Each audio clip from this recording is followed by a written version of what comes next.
हर Hindi cinema lover का जो एक सपना होता है तीनों खान को एक ही मूवी में देखने का, तो क्या वो स्पाई यूनिवर्स की वजह से पूरा हो सकता है? क्योंकि शाहरुख सलमान तो ऑलरेडी इस यूनिवर्स का पार्ट है, और अगर आमिर खान भी इस यूनिवर्स की एक मूवी साइन कर ले तो फ्यूचर में कभी ना कभी हमें ये तीनों खान एक ही मूवी में देखने को मिल सकते हैं। लेकिन स्पाई यूनिवर्स को एक परफेक्ट यूनिवर्स नहीं है, इसके अंदर भी बहुत सारी प्रॉब्लम्स है जिसके बारे में हम इस वीडियो में डिस्कस करेंगे और ये भी जानने की कोशिश करेंगे कि स्पाई यूनिवर्स का फ्यूचर क्या हो सकता है। क्या ये यूनिवर्स किसी एक बड़ी चीज की तरफ बढ़ रहा है, या फिर इस यूनिवर्स की हर मूवी में बस कैमियो ही खेला जा रहा है।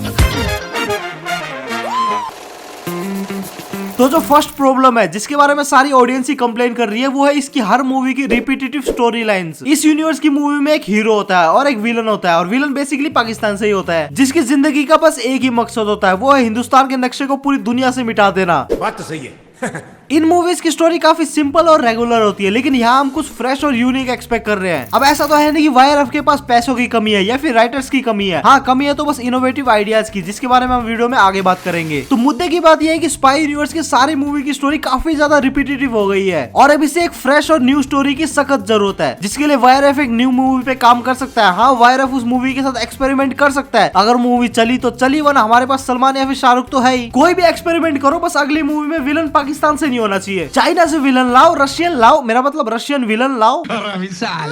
और अगर तुम्हें विलन पाकिस्तान से ही लेके आना है तो पाकिस्तान से फीमेल विलन लेके आओ। बड़ा हरामी हो बेटा। स्पाई यूनिवर्स की जो मूवीज है उनकी स्टोरी एक दूसरे से उतना अच्छे से कनेक्ट नहीं करती जितना एक यूनिवर्स की मूवी की स्टोरी को एक दूसरे से कनेक्ट करना चाहिए। कनेक्शन के नाम पे बस एक दूसरे की मूवी में कैमियो हो रहा है, और ऐसा नहीं है कि इस यूनिवर्स को हवा में बना दिया गया था। टाइगर 1 की सक्सेस के बाद टाइगर 2 से ही इस यूनिवर्स की नींव रख दी गई थी, फिर टाइगर 2 के बाद वॉर आई, फिर पठान, और अभी अब टाइगर 3 आई है। और अगर हम इन सब मूवीज में कैमियो को हटा दे तो ऐसा नहीं लगता कि ये सभी मूवीज एक यूनिवर्स का पार्ट है। और टाइगर 3 को देखने के बाद मेरा जो एक शक था इस यूनिवर्स को लेकर, वो कहीं ना कहीं सच होता दिख रहा है, क्योंकि जो टाइगर 3 का पोस्ट क्रेडिट सीन था वो कम्प्लीटली एक वॉर 2 का अनाउंसमेंट वीडियो ही था। तो जो मेरा एक शक था इस यूनिवर्स को लेकर वो ये था कि इस यूनिवर्स का मेन मकसद वाईआरएफ की हर स्पाई मूवी के लिए हाइप जनरेट करना है, क्योंकि टाइगर 3 के एंड में वॉर 2 के लिए अच्छी खासी हाइप जनरेट कर दी गई है। और अगर फ्यूचर में अगर कोई नई मूवी आती भी है जिसको स्पाई यूनिवर्स के नाम से बेचा जाएगा तो उस मूवी में शाहरुख सलमान का कैमियो देखने के लिए मुझ जैसे बेरोजगार थिएटर भर देंगे। प्रॉब्लम करके बहुत अलग कर लिया, अब बात कर लेते हैं इस यूनिवर्स की कुछ पॉजिटिव चीजों और इसके फ्यूचर के ऊपर।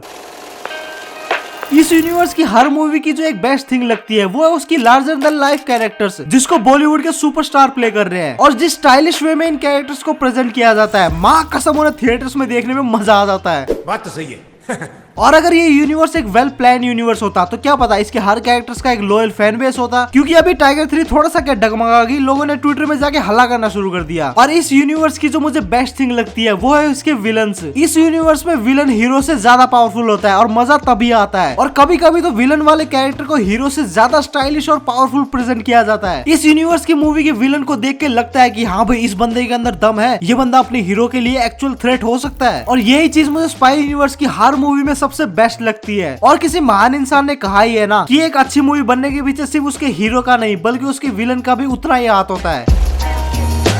अगर स्पाई यूनिवर्स की अपकमिंग प्रोजेक्ट्स की बात करें तो अभी वॉर 2 आएगी और उसके बाद टाइगर वर्सेस पठान, और बीच में तो रूमर्स ऐसे भी थे कि आलिया भट्ट की एक सोलो स्पाई मूवी आ सकती है, लेकिन अभी के टाइम में उसके बारे में कोई भी कंफर्मेशन नहीं है तो उसको हम कंसीडर नहीं करेंगे। और अपकमिंग मूवीज में से मैं वॉर 2 के लिए काफी ज्यादा एक्साइटेड हूँ, क्योंकि टाइगर 3 के एंड में हमें जो पोस्ट क्रेडिट सीन देखने को मिला था वो काइंड ऑफ वॉर 2 का अनाउंसमेंट वीडियो ही था, और उसको देख के पता चल रहा है कि वॉर 2 कितनी ज्यादा सीरियस मूवी होने वाली है। प्रोमो में कबीर मतलब ऋतिक रोशन का कैरेक्टर हमें एक्शन करते हुए दिख रहे हैं, और बैकग्राउंड में हमें लुथरा साहब की वॉइस सुनाई देती है जो कि हमें इस मूवी के विलन के बारे में बता रहे हैं। और उनकी बातें सुन के लग रहा है कि इस मूवी का विलन काफी ज्यादा रूथलेस और डार्क होने वाला है, और जो एंड में बोलते हैं कि कबीर उससे लड़ते लड़ते तुम्हें खुद एक मॉन्स्टर ना बन जाओ, तो उम्मीद जाग रही है कि इस मूवी में हमें कुछ तो फ्रेश और सीरियस माल देखने को मिलेगा। और अगर तुम्हें पता ना हो तो बता दूं, वैसे तो अपना भारत का यूथ काफी जागरूक है, इस मूवी में विलन जूनियर एनटीआर होने वाले हैं। टाइगर वर्सेस पठान के लिए मैं जितना पहले एक्साइटेड था उतना अब एक्साइटेड नहीं हूँ, क्योंकि इन लोगों ने स्टोरी को अच्छे से कनेक्ट ही नहीं किया। मैं एक्सपेक्ट कर रहा था कि टाइगर 3 के एंड में या फिर टाइगर 3 के बीच में कुछ ऐसा होगा जिससे हमें टाइगर और पठान की राइवलरी की थोड़ी सी हिंट मिलेगी, लेकिन ऐसा कुछ तो टाइगर 3 में नहीं हुआ। लेकिन वॉर 2 में कुछ तो हो सकता है, क्योंकि वॉर 2 में सलमान और शाहरुख का कैमियो तो होने ही वाला है, तो क्या पता वॉर 2 में हमें कुछ ऐसा देखने को मिल जाए जिससे टाइगर वर्सेस पठान सेटअप हो। लेकिन मुझे नहीं लगता कि ऐसा कुछ होने वाला है। इन लोगों को अगर टाइगर वर्सेस पठान टीजी करनी थी तो उसके लिए टाइगर 3 सबसे बेस्ट मूवी थी, लेकिन मुझे लगता है कि टाइगर वर्सेस पठान एक अलग से ही मूवी आएगी जिसके अंदर ही हमें बता दिया जाएगा कि ये दोनों एक दूसरे के अगेंस्ट कैसे हुए। जैसा कि मैंने वीडियो के स्टार्टिंग में बताया कि हम डन विद पाकिस्तानी विलन से, और मैं चाहता हूँ कि विलन्स के लेवल को थोड़ा सा और ऊपर लेकर जाया जाए। भारत का एक लौता दुश्मन थोड़ी है, चाइना से विलन लेकर आओ, थोड़ा हाईटेक विलन लेकर आओ जो कि फिजिकली तो बिल्कुल मरियल हो लेकिन उसका दिमाग ही उसकी सबसे बड़ी शक्ति हो, या फिर एआई को एज ए विलन पोर्ट्रे कर दो। अब वो कैसे करोगे वो खुद देख लेना, मेरा काम तो बस ज्ञान देना है। अबे साले।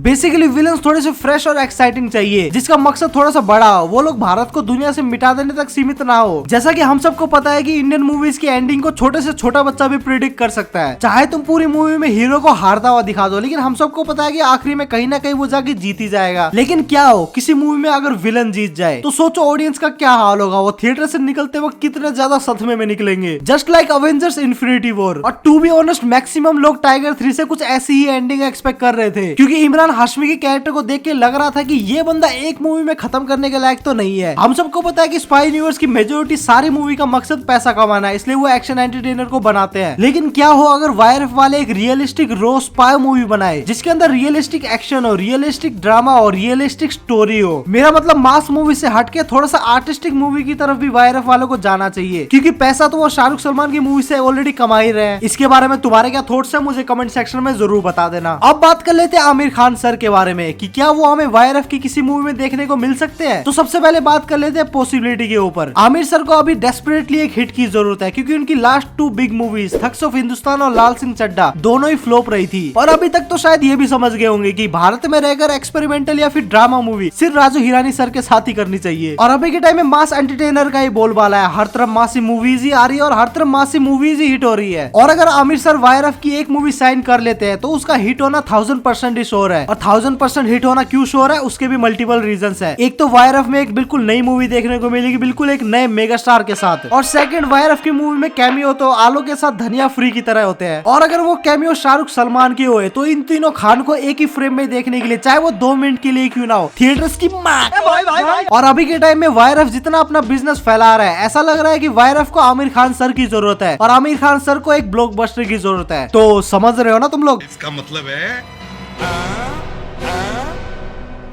तो तुम लोग अपने कमेंट्स में थॉट्स मुझे जरूर बता देना कि तुम्हें क्या लगता है Aamir Khan sir spy universe की कोई मूवी साइन करेंगे, और क्या हम लोगों का तीनों खान को एक ही मूवी में देखने का जो सपना है इस जन्म में क्या वो पूरा हो सकता है। और इसके अलावा मुझे ये भी बता देना कि वाईआरएफ की जितनी हाइप है क्या वो एक्चुअल में उतनी हाइप डिजर्व करता भी है। और हाइप से याद आया, एसआरके और राजकुमार हिरानी सर की नेक्स्ट मूवी डंकी के लिए भी काफी ज्यादा ही हाइप है, जिसके ऊपर भी ऑलरेडी एक मैं वीडियो बना चुका हूँ, तो लेफ्ट वाली वीडियो पे क्लिक करके देख लेना। और अगर तुम्हें बॉलीवुड के अपकमिंग मोस्ट हाइप प्रोजेक्ट के बारे में जानना है तो राइट वाली वीडियो पे क्लिक कर लेना। मैं मिलता हूँ तुम लोगों से नेक्स्ट वीडियो में, तब तक के लिए बाय।